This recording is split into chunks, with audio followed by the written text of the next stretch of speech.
This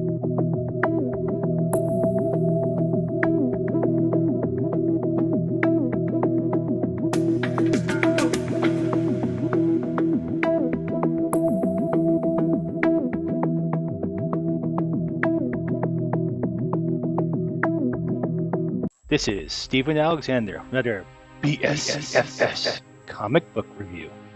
I learned of Enigma by Kimberly Moseberry when I got a notification from the BSFS website.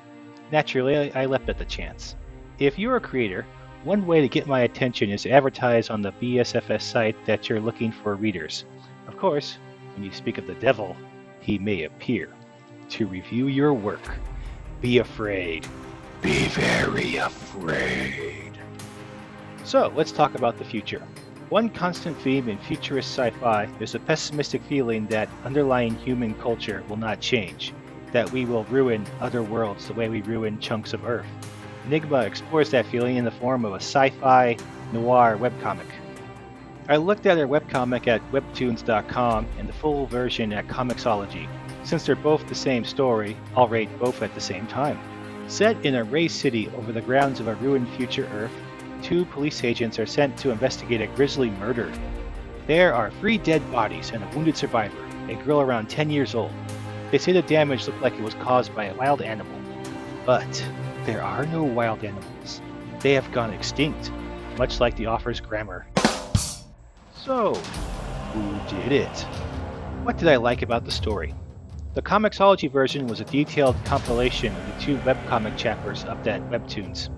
It also had better grammar and writing, so I favored that version over the Webtoons version. This is problematic, and I'll explain why later. The pacing of the story tells me that she plans to make more of the series. Otherwise, she would have aimed for a quicker jump to the beat of the story, which is kind of what she did in the Webtoons version. She does a good job portraying the future denizens as being self-centered and inattentive to the greater world around them. The art isn't particularly exciting or glossy like modern works, but I didn't notice anything egregious or blurriness or attempted lens flares. This is an amusing scene where one of the maintenance men is talking to the cops. One of the cops is a well-endowed black woman and she's caressing a nightstick while the guy explains he's never seen such a horrible sight. Remove the dialogue and you've got a cover for the 50 Black Shades of Grey. Hang on. Okay, that might have been a computer tablet in her hand.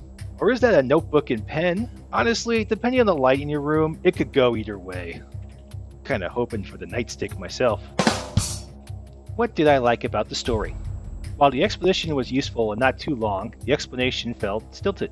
Also, it didn't tie in with the murder at this point in time. Maybe it will in future episodes, but it clashes with the second phase of the story instead of helping. You know what isn't helping? The bad grammar on the webtoon. Yeah, I know the webtoon is free, but doesn't help readability if the sentences aren't punctuated properly.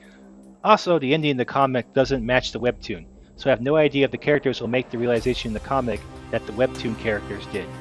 So which should I tell people to read?